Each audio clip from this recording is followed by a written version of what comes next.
Hey everyone, thanks for joining us for another video. What we're going to be looking at today is our NFL Week 4 best bets for the 2024 NFL football season. We're going to go over every single game, Sunday and Monday games. We will be looking at the betting portions, the spreads, the money lines, and the over-unders for every game, trying to predict the outcome, and we're focusing on the betting portion. Make sure to hit that like button and subscribe. If you have any comments on these games, make sure to drop them below, and I will respond every single week.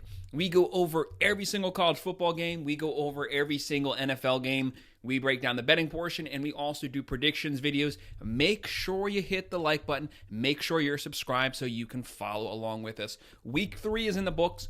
Week 2, Week 3 have had the most wins by the underdogs in NFL history. It's been crazy weeks. Will things get back to normal in Week 4? We had our Thursday game. The Cowboys did win that game versus the Giants. We did pick the Cowboys to win, so we weren't surprised there. But let's go ahead and get things started looking at our first game, kicking things off Sunday on Fox at 1 p.m.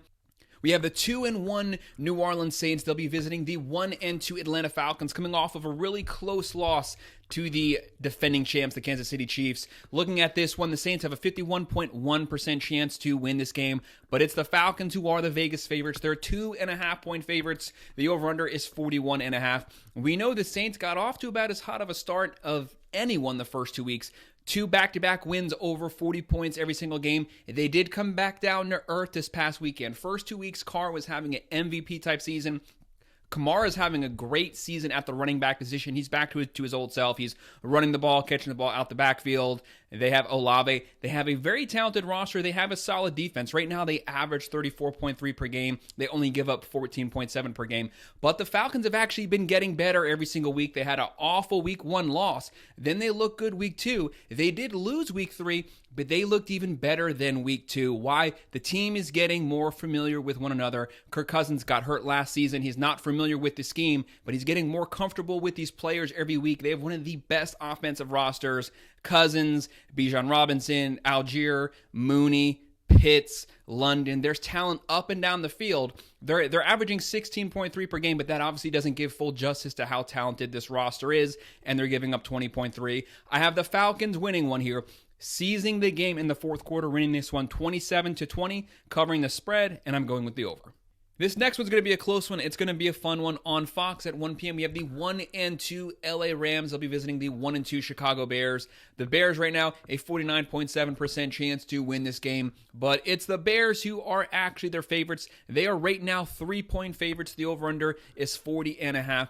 The Rams are about as banged up as they could be banged up. Stafford was hurt last week, but they got the win versus the 49ers. Shows just how valuable an experienced veteran quarterback is. He was able to use the weapons he had when it mattered in the fourth quarter. They went down the field. They won the game. He still has Williams. He still has Atwell, but he is down Nakua. He's down Kupp. Massive losses. At some point, that has to catch up with them. Right now, the Rams average 19. They're giving up 30.3 points a game. There will be opportunities for the Bears to be able to move the ball. Caleb Williams had his best game in Week 3. Week 1, he had 93 passing yards, stepped that up to about 170 last week, and then he went for 350 this past week. Yes, they lost the game. Like I said, he's sacked 13 times under a lot of pressure. His offensive line has to do better. They have to open up some holes for Swift, but he has a great wide receiver core. Moore, he has first-round pick Odunze. He has talent there. He just needs some time, but he's getting better every week, more comfortable in the pros. We know that the Rams are going to test him. The Rams can still move the ball, even though they're down a lot of weapons. Chicago has a solid defense, though. I'm going to go with the Bears winning this one, 24-20, covering the spread, and I'm going with the over. But this is one of those games that's almost practically a 50-51.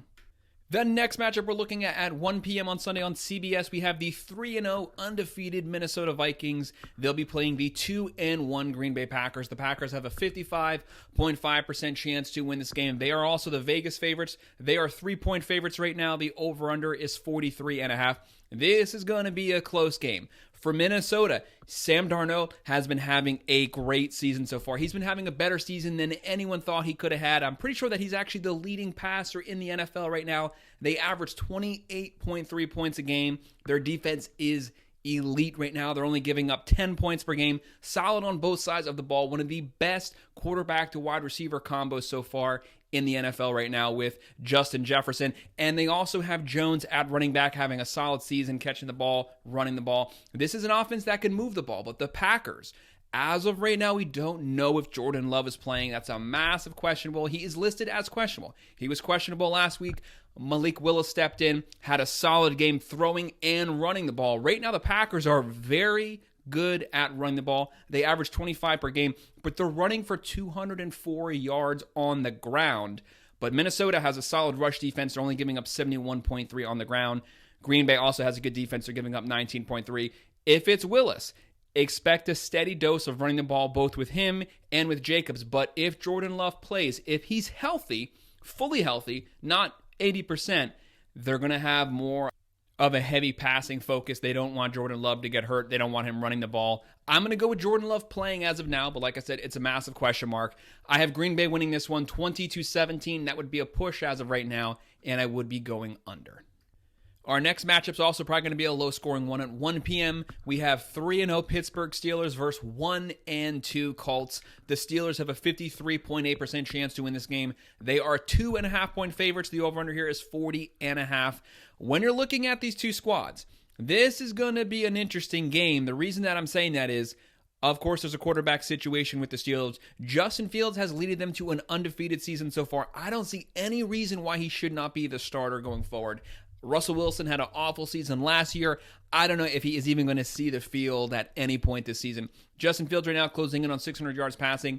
They have Harris at running back. They have Pickens as their number one wide receiver. This is a legitimate team based off of their defense. They're only averaging 17 points a game. They're only giving up 8.7 points per game. They have the number one defense in the NFL, and it's a well-rounded defense. They are giving up 158.3 through the air. Solid secondary, and their defensive line is great. They're only giving up 71.3 on the ground. They can shut you down passing the ball. They can shut down your running game for the Colts. They do not have a good passing attack by any means. They're averaging 19.3. They're giving up 20.3. But Anthony Richardson has basically been what I said he was last year. He is not an accurate passer of the ball. He's going to have a lot of turnovers.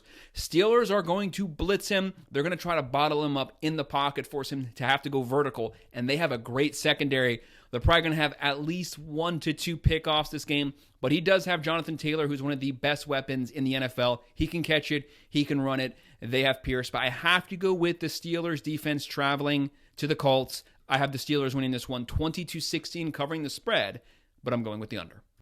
The next game we're looking at 1 p.m. on CBS, the 1-2 Denver Broncos coming off of their first win of the season. Props to them. They will be playing the 2-1 New York Jets, who's since that week 1 loss to the 49ers, they've been getting better on the offensive side. Rodgers is very familiar with the scheme, obviously having played in it previously, but he had to knock a lot of rust off. They have a 70.7% chance to win this game. It's pretty flipped to one side. They are 7.5-point favorites here. The over-under is 39.5. When you're looking at Denver, obviously their offense horribly struggled the first 2 weeks. They lit things up in week 3. Bo Nix was a turnover machine for the first 2 weeks. But you see what Sean Payton wants to do with him. He's an accurate, mobile passer of the ball. Dink and dunk game, uses accuracy, uses legs. He had a really good week 3. Am I taking that as some permanent thing going forward? No, but props to him for playing well. But he's going to be playing a solid Jets defense, a very good defensive line who's also going to be looking to keep him in the pocket, keep him from scrambling for first downs. Right now, Denver, they average 17.3. They give up 15.3, so they also have a solid defense. The Jets, they average 22.3. They give up 17.3. To me, this is going to be a lower scoring game, but I do see some turnovers coming for Bo Nix here. Obviously, looking at these two squads, you have Bo Nix, who's also the leading rusher right now. They have to generate some type of rushing attack that does not involve Bo Nix. They have Reynolds. For the Jets, they have Rodgers, they have Breece Hall who can catch it, he can run it, and they have Wilson. I have the Jets winning this one pretty comfortably, winning it 24-13, covering the spread, but I'm still going with the under. The next game we're looking at 1 p.m. on Fox, the 2-1 Philadelphia Eagles coming off of a solid close win in week 3. They will be visiting the 2-1 Tampa Bay Buccaneers coming off of their first loss. The Eagles are the favorites. 61.9% chance to win this game. 2-point favorites. The over-under here is 43.5. I honestly flipped-flopped back and forth on this game of who was going to win it. I was with the Eagles for about 60% of the time, but then at the end, I did switch over to the Tampa Bay Buccaneers. Why? Eagles actually had a complete game this past weekend on the defensive side of the ball. Their defense has been their Achilles heel for the last probably 10 games going into the second half of last season. They finally got things right this past weekend. The offensive has also been a massive turnover-prone offense. Jalen Hurts has been throwing for 2-3 touchdowns, but also having 2 to 3 turnovers per game. He's still having a solid season overall, closing in on 800 yards passing, but their weapon is Saquon Barkley having a great season. Probably the leading running back in the NFL right now, but he catches the ball. That's a massive difference, especially on third down. Goddard is their leading receiver right now, but they're going to be down Devontae Smith, potentially also down A.J. Brown again. That is a massive loss. 2 of your best possession wide receivers. A.J. Brown is a top 3, to me, NFL wide receiver in the league. That's going to hurt you at some point because Tampa Bay has a good defensive line. They're going to get after you. Hurts will still be able to get points. They still have playmakers, a very deep offensive roster, but see some turnovers here. They're going to look to try to shut down Saquon Barkley, put the game on Hurts' shoulders. Tampa Bay, they are averaging 21.3, giving up 20.7, and the Eagles average 23.3. They give up 21, but the Eagles, a very balanced offense. They throw for 244.3. They run for almost 170 per game. Like I said, they're going to get theirs. They're going to score, but Tampa Bay, they have Baker Mayfield, they have Irving, they have Godwin, they have Evans, they have experienced receivers, a solid defense at home. I have Tampa Bay getting the upset, winning this one 27-20. The spread not being covered, and I'm going with the over. This next game at 1 p.m. on Fox, the 0-3 Cincinnati Bengals. Yes, that's right. The winless Cincinnati Bengals who just cannot buy a win right now. They will be playing the 1-2 Carolina Panthers. They bench Bryce Young. The Red Rocket, Andy Dalton, comes in. He gets them their first win. Had a solid Week 3 performance. Led the team to their first win. The Panthers were the worst team in the NFL last season. They were the worst team in the NFL so far this season. But hey, they got a win in Week 3. The Bengals, they have no wins, so they're technically worse than the Panthers right now. But this is Andy Dalton's old team. This game is personal. You have the Bengals here, a 64.2% chance to win this game. They are 4.5-point favorites. The over-under is 46.5. Cincinnati, we are very familiar with their team. They average 22.7. They throw for 237. They run for 90. They give up 26.7 points a game. They have to get that defense right. They have the weapons. They have Joe Burrow, Moss, Chase, Higgins. They have a decent offensive line. For the Panthers, they have Andy Dalton right now. They're averaging 16.3 a game. They're giving up 31.7. There will be opportunities for the Bengals to vertically push the ball down the field. The Panthers give up 170 pass yards. Look for Joe Burrow to get his in this game. But the Panthers, Dalton, Hubbard, Johnson, Thielen, they have some decent weapons there. But the Bengals are bound at some point to get their first win. Who else than the Panthers? If you go to 0-4 and you also lost to the Panthers and the Patriots, that would be pathetic. I have the Bengals finally getting a win, winning this one 30-20, covering the spread, and I'm going with the over. Then our next game at 1 p.m. on CBS, the 0-3, also winless Jacksonville Jaguars. They will be playing the 2-1 Houston Texans coming off of a loss. The Texans have a 60.8% chance to win this game. They are 6-point favorites. The over-under is 45.5. These teams are obviously very competitive with one another. Jacksonville is trying to get their first win of the season. They have a lot of issues. Trevor Lawrence only has 2 passing touchdowns so far through the first 3 weeks, 1 pick. They're not able to vertically push the ball down the field. They're not able to run the ball. They're not getting pass protection. They're not playing solid defense. Looking at these team stats here, the Jags only average 13.3 points a game, 160 passing yards, 116 rushing yards. They're giving up 28.3 points per game. Their defense has been lethargic this season. Texans, they have a loaded offensive roster. They have Stroud. Mixon is now listed as questionable. That's a good sign. They have Collins. They have Diggs. They average 18.3 per game. They throw for 232. They run for 109. Their defense is giving up 24.7. This is one of those games that even though the Jags are not the favorite, this is the type of game that they win, the game when no one actually thinks they're going to win. They're the underdogs. They steal one. but I'm going to go with Houston winning this one 24-20, not covering the spread, and I'm going with the under. Our next match is probably going to be the most electrifying one of the weekend. These two teams can score. On Fox at 4:05 p.m., we have the 2-1 Washington Commanders versus the 1-2 Arizona Cardinals. The Cardinals have a 60.2% chance to win this game. They are 3.5-point favorites. The over-under is 48.5. Both of these teams love to score. Both of these teams do not play defense. Looking at Washington's roster, Daniels is having an elite season so far, rookie of the year season. He's running the ball, throwing the ball, had a great week 3 performance, led them to the win. Right now, they're over 500, so that's a win so far. This is a very talented team on the offensive side. They have Robinson Jr. running the ball. They also have a very underappreciated wide receiver core. They average 26.3 points a game. They throw for 206.3. They run for 153.7, one of the best offensive teams in the NFL. But their defense is atrocious. They give up 29.3 points a game. So they basically trade touchdowns. They score one, then they give one up. For the Cardinals, they're averaging 27.3. They throw for 201.3. They run for 144. They give up 21.3. This is two teams that are going to light it up. This game could easily come down to the final possession here. On the Cardinal side, Kyler Murray, Connor, Marvin Harrison Jr. lighting things up as a rookie wide receiver. I have Washington winning the game at the end of the fourth quarter, calling upset here. I have Washington winning this one 28-24, so that spread not being covered, and I'm going to go with the over. Then at 4:05 p.m. on Fox, the 1-2 New England Patriots, whose offense is just as bad as the Jacksonville Jaguars. They will be playing the 1-2 San Francisco 49ers. The 49ers went to the Super Bowl last season. Who would have thought they'd be 1-2 after 3 weeks of football? But they are the favorites here, heavy favorites. They have a 77.6% chance to win this game. 10-point favorites, that's a massive spread for an NFL game. And the over-under here is 40.5. Looking at these two teams for the Patriots, whether it is Jacoby Brissett, whether it is Drake May, it really doesn't matter who plays quarterback. This team cannot throw the ball in any way whatsoever. They average 13 points a game, which is awful. They only throw for 102 yards per game. That's the worst passing offense I've ever seen. They run for 144.3. Obviously, they have a decent running game led by Stevenson, but they cannot throw the ball. They give up 19. San Francisco, who probably has the best top-to-bottom roster in the NFL, but that's when everyone's healthy. This is not a healthy team right now.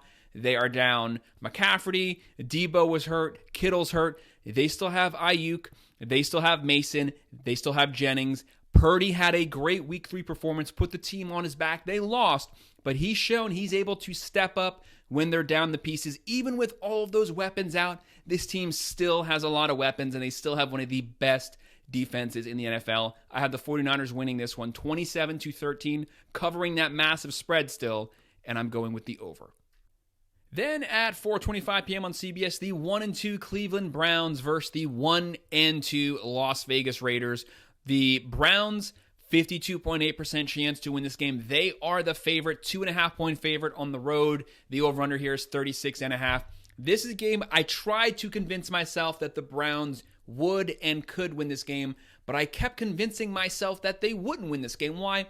All issues led back to Deshaun Watson. He looks like a complete shell of himself. He might be the worst or at least one of the 3 worst quarterbacks in the NFL right now. He does not look anything like the guy who played 4 to 5 seasons ago. He cannot throw the ball accurately. He cannot throw the ball past 5 yards. He gets sacked. He runs into sacks himself. He is closing in on 550 yards passing. They have Ford, Judy, Cooper. They have weapons, and they have a top 10 defense. Watson is going to do everything he can to lose this team this game. For the Raiders, yes, they had a couple losses there, but this is a team that can move the ball. Minshew, as of right now, is a far superior quarterback than Deshaun Watson. They have White, they have Devontae Adams, Bowers. This is a team that has weapons. They have a defense, sometimes they do need to figure out a betting run game. They're only running for 51 yards per game. And Cleveland's defense, Myles Garrett, they're going to shut down the rushing game they have, so it's going to be on Minshew to beat them vertically through the air.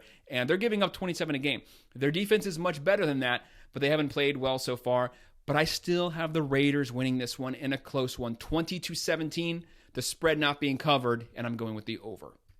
This next game could have been a really fun game, but it's just not going to be. At 4:25 p.m. on CBS, the 3-0 undefeated Kansas City Chiefs. They are the Super Bowl defending champs. They'll be playing the LA Chargers, who sit at 2-1. Right now, the Chiefs have a 63.1% chance to win this game. They are 7.5-point favorites. The over-under is 39.5. Kansas City, right now, their offense is not having a typical Kansas City offensive season. Patrick Mahomes has not played his best football so far, but he hasn't been relied on to play his best football. The defense has been playing well. They keep winning games.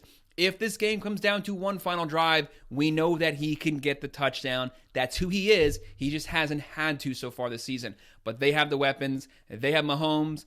Pacheco's banged up, but they have Rice, Kelsey, Worthy. Lots of weapons there, playing solid defense, giving up 20.7 points per game. They can run it. They can throw it. Very balanced team. For the Chargers, if they had Justin Herbert, he's been officially listed as questionable, but he was in a walking boot this week. I just don't think the guy's going to play. They haven't used him too much vertically passing the ball, but Harbaugh loves a balanced team. They're going to run the ball. They are going to J.K. Dobbins right down your throat, basically. Run it over and over. Play solid defense. Play special teams. Suck up the clock. But without Herbert, they're extremely one-dimensional. I would have loved to see Mahomes, Herbert. That's a great matchup, but I just don't think he's going to play. So I have Kansas City winning this one 24-16, covering that spread. And I'm going with the over just barely. And the final Sunday night game is the game of the week by far on ABC at 8:20 p.m. The 3-0 undefeated Buffalo Bills, coming off of that thrashing of the Jacksonville Jaguars. They will be playing the 1-2 Baltimore Ravens, who finally got their first win. But this is two playoff caliber teams, two teams that are both capable of making the Super Bowl. The Bills, though, they've been rolling, probably the best team so far in the NFL. They have a 55.6% chance to win this game. 2.5-point favorites. The over-under is 26.5. Looking at the Bills roster, they lost Diggs. They lost a lot of defensive players, and this team got better because it actually took a lot of weight off of Josh Allen's shoulders. He's not forced to have to vertically push the ball to Diggs constantly. He can spread the game out. They can run the ball. They're playing great defense. A very, very balanced team. They have Josh Allen. They have Cook. They have Shakir. They have Coleman. But the Ravens, they're not far behind. They have an elite roster as well. They have Lamar Jackson. They added Derrick Henry to the number one rushing team in the NFL last season. They have Zay Flowers. They have Andrews. They have Likely. They have weapons at quarterback, running back, wide receiver, tight end, as well as a great defense. But Buffalo, they're just rolling right now. They're averaging 37.3, throwing for 209, running for 120. They only give up 16. Baltimore, they're averaging 23.7. They throw for 227, run for 204, and they're giving up 26 per game. I have to go with Buffalo to win a close one here, 24-20. Cover the spread, going with the under. But if the Ravens have the ball last, I could see Lamar Jackson going right down the field, getting a touchdown as time expires as well. We're now moving on to our Monday games at 7:30 p.m. on ESPN. 0-3 Tennessee Titans still looking for their first win versus 1-2 Miami Dolphins, who are completely banged up. The Titans have a 56.8% chance to win this game, but it's actually the Dolphins who are 1-point favorites right now. The over-under is 36.5. This is going to be an awful game for both teams. A sloshing, running, awful game, probably turnovers. It's going to be boring to watch, but I feel so bad for the Dolphins. If they had Tua, they win this game in a blowout, but because they have no quarterback, they could actually potentially lose to an awful Tennessee Titans team. Levis is not having a good season by any means. They have Pollard, who's having a pretty bad season running the ball for average yards per carry. They have Ridley. They're not a bad team, but Levis just has turnovers at the worst time. They average 16 a game. They're giving up 26 per game. Their defense is basically Swiss cheese. But the Dolphins, they're averaging 11 points per game. That's worse in the NFL right now. But if it was Tua, they'd be averaging 28, 29 per game. And they're giving up right now 24 points a game. They have a loaded offensive roster. They have Achin. They have Hill, Waddle, Berrios, they have Mostert, but they have no quarterback to be able to distribute a ball. Tua goes down. Skylar Thompson also goes down last week. They signed Todd Huntley off of the farm, basically. He comes in. He's only been on the team 1 week. He could potentially start Sunday. Now, I just heard Tua has a small probability to start Sunday. We have no clue what's going on, but it could be a guy who's only been on this team a couple of days. So that forces me to have to go Tennessee to win this one. 17 213, the spread not being covered, I'm going with the under. But it's because of the unknowns at the Dolphins quarterback position. They could be down to their third or fourth quarterback option, which is getting pretty low. This next game is an under-the-radar, pretty good one. At 8:15 p.m. on ABC on Monday night, the 3-0 undefeated Seattle Seahawks playing the 2-1 Detroit Lions. The Lions with a 62% chance to win this game. They are 3.5-point favorites. The over-under is 45.5. Seattle has been rolling so far this season. They are undefeated. They have Geno Smith, Charbonnet, DK Metcalf. They also have Walker at running back. He's been banged up, but as of right now, he is supposed to be playing Monday. That gives them a great 1-2 punch at the running back position. They've been playing solid offense. They've been playing great defense. They're averaging 24.3 per game. They're only giving up 14.3 per game. I don't see Seattle as a Super Bowl team, so at some point, they're down to come back down to earth, but this is still a really good team. This is a playoff caliber team. When you look at Detroit, last season a top 10 offense, top 10 defense. They were able to run the ball, throw the ball. They have Goff. They have Montgomery, Gibbs, Williams, St. Brown. Laporta's back in practice. He is questionable right now. They have weapons all over the field. Quarterback, running back, wide receiver, tight end. They also have a solid defense. Right now they're averaging 20.7. They're giving up 17.7. Yes, they had that loss, but this is a very talented team, a team that wants to get back to the playoffs and could potentially compete for the Super Bowl this season. I have Detroit giving Seattle their first loss, winning this one 27-23, covering that spread just barely, and I'm going with the over. So that's our breakdown. That's our best bets of every NFL game for Week 4 of the 2024 NFL football season. Go ahead and hit that like button. Make sure you're subscribed. If you have any comments, drop them below, and I will get back to you. Thank you.